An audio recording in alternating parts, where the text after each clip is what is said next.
Hai Sobat Rebahan, selamat datang di channel hiburan kaum rebahan. Armin akan terus menghibur kalian melalui membacakan sebuah novel yang berjudul The History of Yi Chen, di mana novel ini ceritanya sangat seru, sangat menarik, sangat layak untuk diikuti dari awal hingga akhir. Yang ceritanya itu membuat kita semakin penasaran, semakin penasaran untuk menyelesaikannya. Baik, di video ini kita lanjutkan di part ke 124. Di part 124 ini bertepatan dengan bab 584. Tetapi sebelumnya, pastikan kalian sudah subscribe channel ini dan aktifkan lonceng notifikasinya agar jika admin upload video terbaru, kalian tidak ketinggalan untuk mendapatkan update-nya. Dan jika kalian menyukai cerita seperti ini, jangan lupa like. Jika berkenan, share juga ke teman kalian biar teman kalian juga mendapatkan informasi hiburan seperti ini. Oke, kita lanjutkan di part 124. Ketika mendengar perintah yang diberikan oleh ayahnya, Wuxin langsung bertanya, ayah tidak ikut mengantar aku ke rumah sakit?"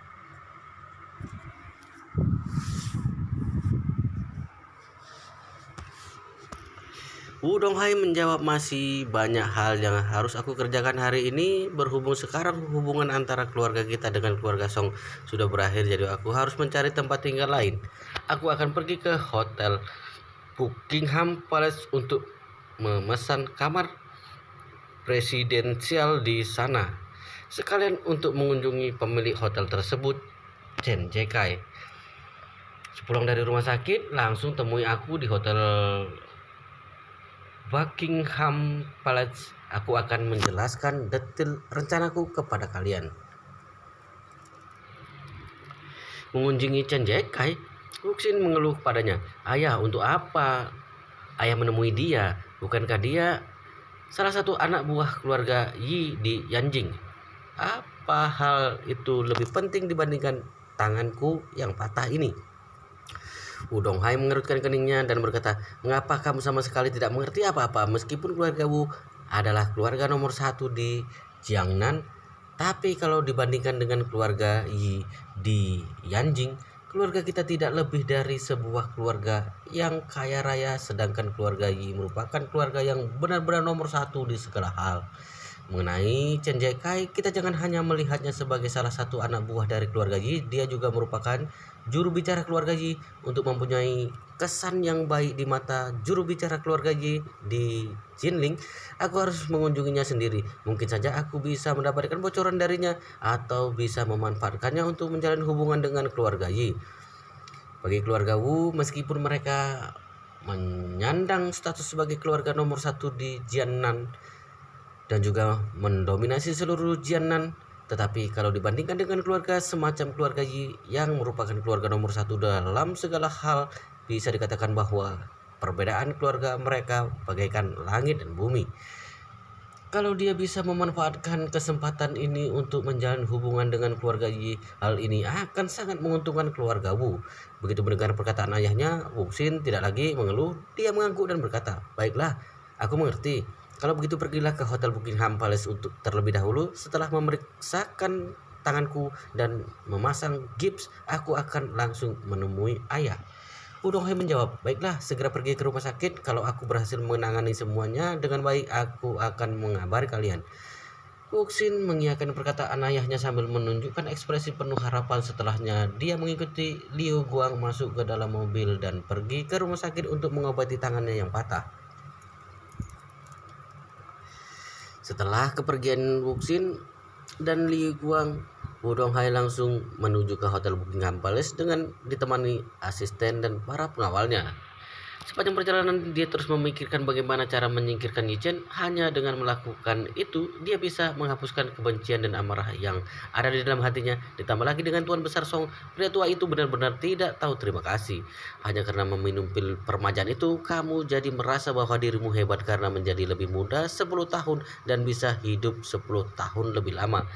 Karena kamu berani berbicara seperti itu kepadaku, kepada keluarga Wu, maka aku akan menghancurkan keluargamu, keluarga Song." Tidak lama kemudian, kendaraan yang dia naiki sudah tiba di Hotel Buckingham Palace. Wu Donghai meminta salah seorang pengawalnya untuk mengeluarkan daun teh, Hong Pao dari pohon induk di pegunungan Wuyi yang sangat berharga baginya dari dalam mobil untuk diberikan kepada Chen Jekai sebagai hadiah. Daun teh Dahung Pau ini diambil dari 6 pohon induk yang tersisa di pegunungan Wuyi. Harganya sangat mahal. Hasil produksi setiap tahunnya hanya sekitar 5 kg. Harga untuk setengah kilogramnya saja bahkan bisa mencapai puluhan juta. Selain itu, tidak sembarangan orang bisa membelinya karena produksi daun teh ini sangat terbatas setiap tahunnya. Sebagian besar langsung dipasok ke Yanjing dan sisanya langsung dioper ke pasar. Jumlahnya bahkan tidak mencapai 1 kg. Jadi daun teh Dahong Pao yang dimiliki oleh Wu Donghai ini sangat berharga. Demi mendapatkan setengah kilogram daun teh ini saja, dia harus menghabiskan banyak uang dan menggunakan pemikiran juga perasaannya. Karena Wu Donghai menganggap daun teh ini sebagai harta karun yang sangat berharga, jadi dia selalu membawanya kemanapun dia pergi. Saat ingin meminumnya, dia hanya menyeduh sekitar 1 atau 2 gram daun teh itu. Setelah memutuskan untuk pergi ke hotel Buckingham Palace, dia merasa bahwa dia tidak bisa menemui Chen Jekai dengan tangan kosong, jadi dia berencana untuk menggunakan daun teh Dahong Pao itu sebagai hadiah untuk diberikan kepada Chen Jekai agar mendapatkan kesan yang baik darinya. Begitu memasuki hotel Buckingham Palace, Wu Donghai langsung menghampiri meja resepsionis dan berkata kepada wanita yang bertugas di sana, "Selamat malam, tolong sampaikan kepada Direktur Chen bahwa aku, Donghai dari keluarga Wu, di Suhang, datang untuk menemuinya." Wanita yang bertugas di meja resepsionis bukan wanita biasa. Dia sangat mengenal orang-orang yang berkuasa di Jiangnan. Begitu mendengar bahwa pria ini berasal dari keluarga Wu di Suhang, dia langsung bekerja dengan serius. Dia mengangkat telepon yang ada di depannya dan langsung menghubungi ruang Chen Jekai. "Direktur Chen, Tuan Wu dari keluarga Wu di Suhang ingin bertemu dengan Anda." Chen Jekai tidak mengetahui bahwa Wu Donghai berkonflik dengan Yi Chen. Begitu mendengar bahwa Wu Donghai datang untuk menemuinya, segera otomatis dia tidak bisa mengabaikannya. Meskipun dirinya adalah juru bicara keluarga Yi di Jianling, tetapi Wu Donghai adalah putra tertua dari keluarga nomor 1 di Jiangnan. Orang penting seperti dirinya datang untuk menemuinya, jadi dia harus menemuinya untuk menghormatinya. Oleh karena itu, dia langsung berkata kepada wanita yang bertugas di resepsionis, "Antarkan dia ke ruanganku." Wanita itu langsung berkata kepada Wu Donghai, "Tuan Wu, saya akan mengantarkan Anda ke ruangan Direktur Chen." Wu Donghai mengangguk lalu mengikuti langkah wanita tersebut memasuki lift eksklusif yang menuju ke lantai ruang Chen Jekai berada. Wu Donghai adalah putra tertua dari keluarga Wu yang sangat terpandang, jadi saat berada di Jianling, dia harus menginap di hotel terbaik yang ada di kota ini. Kebetulan sekali hotel terbaik yang ada di Jianling adalah hotel Buckingham Palace, jadi dia memutuskan untuk menginap di sini sekalian mengunjungi Chen Jekai untuk mempererat hubungan dengannya. Hitung-hitung mendapatkan 2 burung dengan 1 batu. Ketika melihat Wu Donghai memasuki ruangannya, Chen Jekai langsung berdiri dari kursinya dan tersenyum ke arahnya. Setelah itu dia mengulurkan tangannya untuk menjabat tangan Wu Donghai sambil berkata, "Aku mendengar bahwa Presiden Wu sibuk dengan pekerjaan di Suhang sepanjang tahun. Mengapa tiba-tiba datang ke Jianling seperti ini?" Wu Donghai menghela napas dan berkata, "Ceritanya panjang, aku tidak tahu putra bungsuku Wuki telah memprovokasi siapa. Dia membuat masalah. Kedatanganku ke sini kali ini untuk mencari solusi dari masalah itu." Chen Jekai menganggukkan kepalanya. Tentu saja dia sudah mendengar masalah yang dialami oleh Wuki. Waktu itu dia bahkan pernah melihat videonya di Douyin. Jadi saat tiba-tiba teringat dengan masalah ini, dia langsung merasa jijik dan ingin muntah. Saat melihat reaksi Chen Jekai, ekspresi wajah Wu Donghai terlihat sangat malu. Dia tahu betul mengapa Chen Jekai bereaksi seperti itu. Sejujurnya, saat teringat dengan kejadian yang dialami oleh putra bungsunya pada waktu itu, dia sendiri juga tidak bisa menahan rasa jijiknya. Oleh karena itu, Wu Donghai terpaksa harus mengganti topik pembicaraan. Lupakan soal itu, kedatanganku ke sini hari ini adalah untuk mengunjungi Direktur Chen. Tidak perlu membicarakan masalah itu. Aku membawakan hadiah untukmu. Aku harap kamu menyukainya. Selesai berbicara, dia langsung menyerahkan daun teh Dahong Pao yang dia bawa kepada Chen Jekai. Direktur Chen, ini adalah daun teh Dahong Pao dari pohon induk yang ada di pegunungan Wuyi. Ini adalah harta karun pribadiku. Daun teh ini sangat langka. Kalau kamu suka minum teh, kamu pasti menyukainya. Chen Jekai tentu saja mengetahui betapa berharganya daun teh Dahong Pao ini. Jadi dia langsung melambaikan tangannya dan berkata, bagaimana aku bisa menerima semua pohon induk? Daun teh ini yang ada di pegunungan Wuyi semakin lama semakin sedikit, ditambah lagi daun teh ini juga merupakan harta karun pribadimu. Aku tidak bisa menerimanya. Wu Donghai langsung berkata, Direktur Chen tidak perlu sungkan. Kamu adalah juru bicara keluarga Yi di Jinling dan bahkan di Jianan. Selama ini keluarga kami, keluarga Wu, sangat berharap untuk bisa bekerja sama denganmu di masa depan. Kami harap Direktur Chen bersedia menjadi perantara untuk keluarga Wu. Begitu mendengar perkataannya, Chen Jekai langsung melambaikan tangannya sambil berkata, aku hanyalah bawahan keluarga Yi. Selama ini aku hanya menjalankan tugasku saja. Presiden Wu terlalu berlebih-lebihan. Wu Donghai berkata dengan tulus. Direktur Chen terlalu rendah hati. Saat melihat sikap tulus Wu Donghai, Chen Jekai langsung berkata, berhubung Presiden Wu sangat perhatian, maka aku tidak akan sungkan kepadamu. Aku mempunyai beberapa botol Louis 13 yang sangat langka. Nanti aku akan memerintahkan seorang untuk mengambilkannya. Presiden Wu bisa membawanya pulang untuk mencicipinya. Wu Donghai merasa sangat tersanjung. Dia langsung berkata, wah, terima kasih banyak Direktur Chen. Chen Jekai tersenyum lalu berkata, kedatangan Presiden Wu kemari hari ini pasti bukan hanya untuk memberikan daun teh ini kepadaku, bukan? Wu Donghai mengangguk dan berkata, sebenarnya aku dan putra sulungku beserta para pengawal dan juga asistenku mungkin harus menetap di Jinling untuk sementara waktu. Jadi aku berpikir untuk menginap di hotel Buckingham Palace milikmu ini. Chen Jekai tertawa dan berkata, selamat datang. Berhubung Presiden Wu datang kemari, secara otomatis Presiden Wu adalah tamu kehormatan kami. Aku akan memerintahkan seseorang untuk menyiapkan sebuah kamar presidensial untukmu dan putramu. Kalian bisa menginap di sini selama yang kalian mau. Wu Donghai langsung berkata dengan penuh terima kasih. Wah, terima kasih banyak sekali Direktur Chen. Chen Jekai tersenyum dan berkata, Presiden Wu tidak perlu sungkan. Setelah mengatakan ini, dia bertanya dengan penasaran, ngomong-ngomong, di mana Tuan Muda Wu? Mengapa dia tidak ikut denganmu? Wu Donghai merasa malu untuk mengatakan bahwa tangan putranya dipatahkan oleh seseorang. Jadi dia berkata, dia sedang ada urusan, mungkin akan datang ke sini setelah ini. Saat dia datang, aku akan mengajaknya untuk menemuimu. Chen Jekai mengangguk dan berkata, atau begini saja, aku akan memerintahkan seseorang untuk mengantarmu ke kamar untuk beristirahat.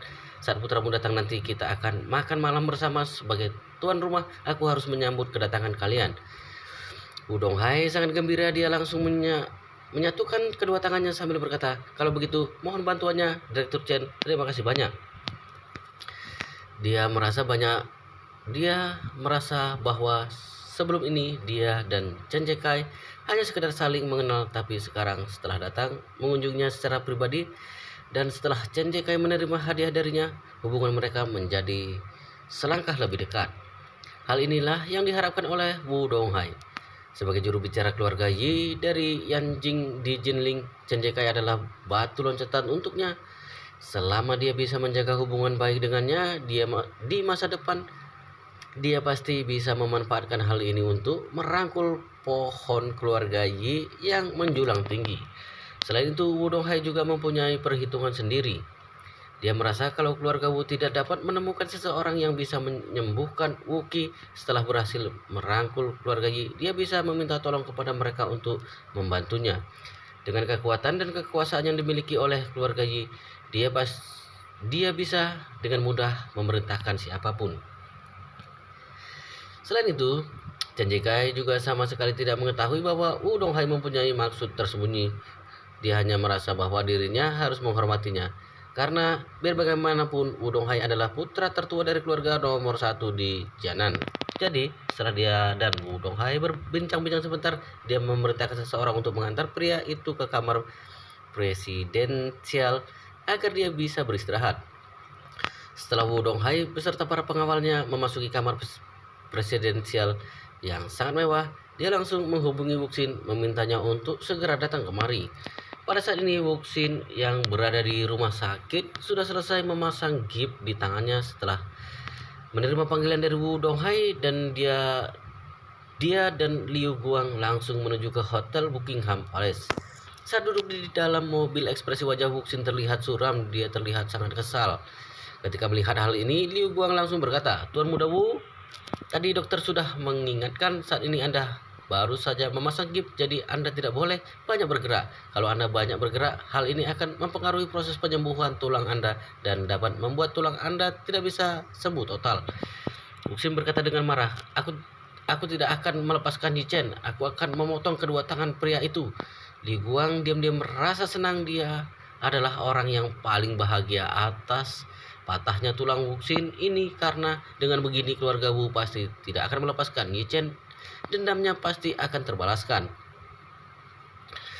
Namun mulutnya mengucapkan kata-kata yang penuh perhatian. Tuan Muda Wu, untuk saat ini Anda harus fokus pada kesembuhan Anda terlebih dahulu. Kita bisa membicarakan soal pembalasan dendam itu setelah Anda sembuh nanti.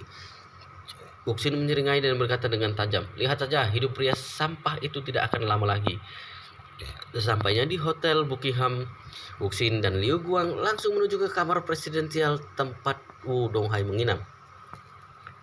Setelah mengetuk pintu, seseorang pengawal membukakan pintu tersebut dari dalam. Wuxin melangkah memasuki ruang tamu yang begitu luas, lalu berkata kepada Wu Donghai yang sedang duduk di sofa, "Ayah, aku sudah kembali." Wu Donghai menanggapi perkataannya dengan dengungan, lalu bertanya dengan khawatir, "Bagaimana keadaan tanganmu? Apa kata dokter?" Wuxin berkata dengan wajah suram, "Tanganku patah. Dokter memasangkan gips. Sepertinya akan membutuhkan waktu beberapa bulan untuk bisa sembuh." Wu Donghai mengangguk dan berkata, "Untuk sementara ini kamu harus lebih berhati-hati. Jangan sampai kondisi tanganmu ini tidak bisa sembuh total." Wuxin berseru, "Ayah, kondisi tanganku ini tidaklah penting. Cepat beritahu aku bagaimana kita akan membunuh Yi Chen." Wu Donghai menyeringai dan berkata, "Kalau ingin membunuh Yi Chen, kita harus menyingkirkan Hongwu malam ini juga." Begitu mendengar bahwa Wu Donghai akan menyingkirkan Hongwu malam ini juga, Li Guang menjadi sangat bersemangat. Dia sudah lama menginginkan Hongwu mati. Dia tidak disangka akhirnya keinginannya itu akan segera terwujud. Selain itu, kalau Hongwu mati, tidak hanya dendamnya yang akan terbalaskan, keluarga Wu juga akan membantunya untuk mengambil alih posisinya. Dengan begitu dirinya akan menjadi penguasa dunia bawah tanah di Jinling berikutnya. Saat memikirkan hal ini, sekujur tubuhnya menjadi gemetaran karena dia sangat bersemangat. Wuxin yang berdiri di sampingnya bertanya kepada Wu Donghai, "Ayah, Hongwu mempunyai banyak anak buah di Jinling. Sepertinya kita tidak bisa membunuhnya dengan mudah." Wu Donghai berkata dengan santai, "Kamu harus memahami satu hal. Untuk bisa membunuh Hongwu, kita tidak perlu menyingkirkan semua anak buahnya terlebih dahulu." "Maksud ayah?" Wu Donghai berkata dengan dingin, "Hongwu mempunyai ribuan anak buah, tetapi mereka tidak selalu berada di sisinya sepanjang waktu. Kita hanya perlu mengetahui lokasi keberadaannya di waktu tertentu. Dengan begitu kita bisa pergi menemuinya dan langsung membunuhnya." Li Guang langsung berkata, "Aku tahu lokasi keberadaan Hongwu pada siang hari tidak tentu, tetapi pada malam hari dia biasanya berada di Mansion Tianxiang. Karena Mansion Tianxiang miliknya sangat terkenal di Jinling, biasanya teman-temannya pergi ke sana untuk makan malam." Wu Donghai bertanya kepadanya, "Di sana ada beberapa banyak penjaga keamanan?" Liu Guang berpikir sejenak lalu menjawab, "Mungkin sekitar 10 orang, dan yang lainnya adalah pelayan." Wu Donghai menengus dingin, "Hanya 10 orang? Semua pengawalku adalah pengawal profesional yang sudah pensiun dari ketentaraan. Bukankah perbandingannya mereka seperti 10 lawan 1? Mereka bisa menyingkirkan semua penjaga keamanan itu dengan mudah." Setelah mengatakan ini, dia menatap ke arah pria parubaya bertubuh kekar yang merupakan pemimpin dari para pengawalnya, lalu bertanya kepadanya, "Zhang Zizhou, kamu adalah orang yang paling lama bekerja denganku. Kamu adalah orang yang paling kuat dan paling cekatan dalam melakukan sesuatu. Aku memerintahkan kamu dan mereka semua untuk pergi ke mansion Tan siang malam ini untuk membunuh Hongwu. Bunuh siapapun yang mencoba untuk menghalangimu. Apa kamu bisa melakukannya?" Zhang Zizhou langsung mengepalkan tinjunya dan berkata, "Presiden Wu, tenang saja. Bagi kami, 10 penjaga keamanan itu hanyalah semut kecil yang mudah untuk disingkirkan. Sedangkan untuk Hongwu, kami bisa menyingkirkannya seperti menyingkirkan seekor anjing."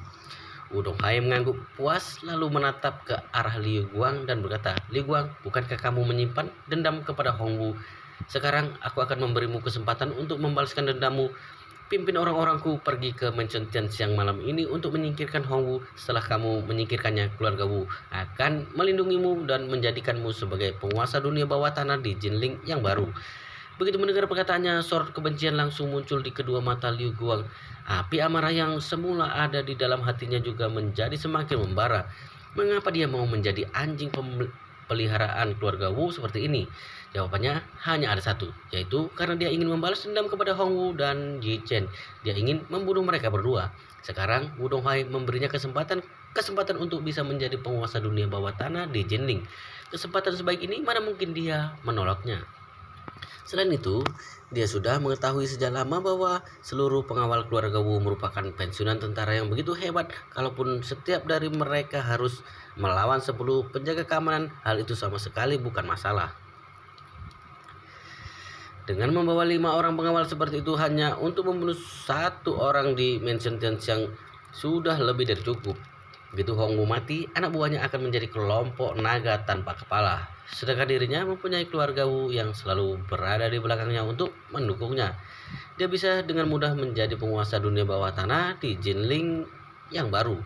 Mulai sekarang, dengan memanfaatkan kedekatan dengan keluarga Wu, mungkin dia bisa mencapai puncak hidupnya. Pada saat ini, di pesta ulang tahun Tuan Besar Song, Ye Chen sedang menunggu acara perjamuan resmi dimulai.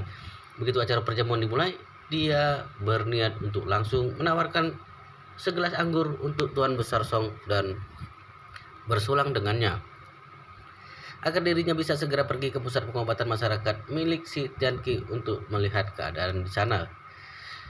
Di meja makan, Wang Jenggang, Qin Geng, Qin Oxu, Hongwu, Wei Liang dan bahkan Wang Dongsuk menatap ke arahnya dengan tatapan yang jauh lebih hormat dibandingkan sebelumnya.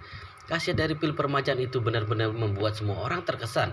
Namun mereka semua benar-benar tahu diri. Tidak ada seorang pun yang berinisiatif untuk menyinggung soal pil permajaan itu di hadapan Yi Chen. Meskipun Yi Chen masih mempunyai 20 butir pil permajaan, tetapi untuk saat ini dia masih belum berniat untuk memberikan pil itu kepada orang-orang lain. Meskipun usia Wang Jenggang, Qin Geng dan Hongwu sudah tidak muda lagi, tetapi mereka masih belum memasuki usia lanjut. Jadi mereka masih belum perlu meminum pil permajaan itu saat ini. Kalau di masa depan nanti mereka masih tetap setia kepadanya, dia pasti akan memberikan masing-masing dari mereka 1 pil tersebut pada saat yang tepat. Di meja makan, Ye Chen menatap ke arah Wei Liang yang sudah tidak terlihat selama beberapa hari ini, kemudian bertanya kepadanya dengan penasaran, bagaimana kondisi farmasi grup W belakangan ini. Wei Liang langsung menjawab dengan sopan, "Master Yi, kondisi farmasi grup W sangat baik. Semuanya berkembang dengan normal. Saat ini aku juga mengorganisir beberapa praktisi pengobatan tradisional Tiongkok dan apoteker obat tradisional Tiongkok untuk mencari dan meneliti resep obat tradisional kita. Kami sedang bersiap untuk meluncurkan beberapa resep obat tradisional Tiongkok." Setelah mengatakan ini, Wei Liang berkata lagi dengan sedikit sedih, "Nenek moyang kita meninggalkan begitu banyak resep obat yang bagus. Sekarang semua resep itu sudah hilang atau dicuri oleh perusahaan farmasi negara lain. Hal ini benar-benar sangat disayangkan. Oleh karena itu, aku ingin mencari tahu dan menelitinya sebanyak mungkin." Yi Chen mengangguk setuju dan berkata, "Itu adalah ide yang bagus. Benda-benda peninggalan nenek moyang kita telah dicuri oleh perusahaan-perusahaan Jepang dan Korea Selatan. Kalau kita membiarkan hal ini terus berlanjut, maka di masa depan nanti resep obat-obat yang ditinggalkan oleh nenek moyang kita akan dijadikan modal oleh negara-negara tetangga." Setelah mengatakan ini, Yi Chen tiba-tiba teringat dengan Kobayashi Pharmaceutical yang ada di Jepang. Dia telah mendapatkan uang sebanyak 10 miliar lebih dari Kobayashi dari hasil penipuannya. Pada saat itu vitalitasnya sedang terluka parah dan dia juga meninggalkan bahaya tersembunyi untuk Kobayashi Pharmaceutical. Putra kedua keluarga Kobayashi, Kobayashi Ichiro, mengira bahwa kakaknya sudah meninggal, tetapi dia tidak akan pernah menyangka bahwa Kobayashi Ichiro saat ini masih hidup dan bekerja sebagai pemberi makan dan juga pembersih kotoran anjing peliharaan Hongwu. Kalau Kobayashi Pharmaceutical hancur dan tidak akan bisa berdiri lagi, dia akan membiarkannya tetap. Tetapi kalau Kobayashi Pharmaceutical bangkit sedikit demi sedikit, dia bisa membawa Kobayashi Ichiro kembali ke Jepang untuk mengklaim seluruh hasil kerjanya. Setelah memikirkan hal ini, dia bertanya kepada William, bagaimana kondisi Kobayashi Pharmaceutical akhir-akhir ini? William berkata, beberapa waktu yang lalu Kobayashi Pharmaceutical mengalami masalah. Sepertinya mereka kehilangan sejumlah besar uang tunai. Saat ini mereka sedikit mengalami kesulitan dengan perputaran modal, tetapi sekarang mereka untuk kurus yang lebih besar dari kuda. Terlebih lagi, Kobayashi Pharmaceutical masih mempunyai banyak obat yang sangat laris di pasaran. Sepertinya mereka bisa pulih kembali dalam waktu yang singkat. Ye Chen hanya merespon perkataan dengan dengungan, namun di dalam hatinya dia sudah mempunyai perhitungan. Ketika Kobayashi Pharmaceutical mulai bangkit kembali, dia akan mengirim Kobayashi Ichiro kembali ke Jepang dan memerintahkannya untuk membantunya mengambil semua uang milik Kobayashi Jiro. Dengan begitu, Kobayashi Pharmaceutical pada dasarnya akan menjadi miliknya sendiri. Jadi dia berkata lagi kepada William, kalau ada pergerakan dari Kobayashi Pharmaceutical, segera beritahu aku. Baik Master Yi, William mengangguk dengan tulus lalu berkata dengan hormat, aku akan terus mengawasi mereka. Ichen bertanya lagi, ngomong-ngomong bagaimana keadaan ayah dan kakakmu di Gunung Zhangbai? Apa mereka baik-baik saja? William tersenyum dan berkata, orang-orang suruhanku dan Tuan Hongwu terus mengawasi mereka secara bergantian. Aku mendengar bahwa cuaca di Gunung Zhangbai akhir-akhir ini mendingin. Gunung itu diselimuti oleh salju tebal. Mereka berdua kekurangan persediaan makanan. Jumlah ginseng yang dipanen juga tidak cukup. Sepertinya mereka harus melalui musim dingin ini dengan kondisi kekurangan makanan dan pakaian. Ichen mengangguk lalu berkata, kekurangan makanan dan pakaian bukanlah suatu masalah. Yang terpenting mereka masih bisa hidup. William langsung berkata, Master Yi tidak perlu khawatir, meskipun aku sangat membenci mereka, tetapi bagaimanapun juga mereka tetap keluargaku. Apapun yang terjadi, aku pasti akan melindungi nyawa mereka. Aku akan membuat mereka hidup di Gunung Zhangbai dengan dipenuhi penyesalan seumur hidup mereka. Wow, luar biasa sekali guys ceritanya di novel ini. Tapi sepertinya di part ini, di video ini cukup di sini dulu. Kita lanjutkan di part berikutnya di video selanjutnya. Pastikan teman-teman sudah subscribe channel ini dan aktifkan lonceng notifikasinya agar tidak ketinggalan jika admin upload video terbaru. Jika kalian menyukai video-video seperti ini, jangan lupa like, jika berkenan share juga ke teman lainnya agar teman lainnya juga mendapatkan hiburan seperti ini. Baik, kita lanjutkan di part berikutnya di video selanjutnya.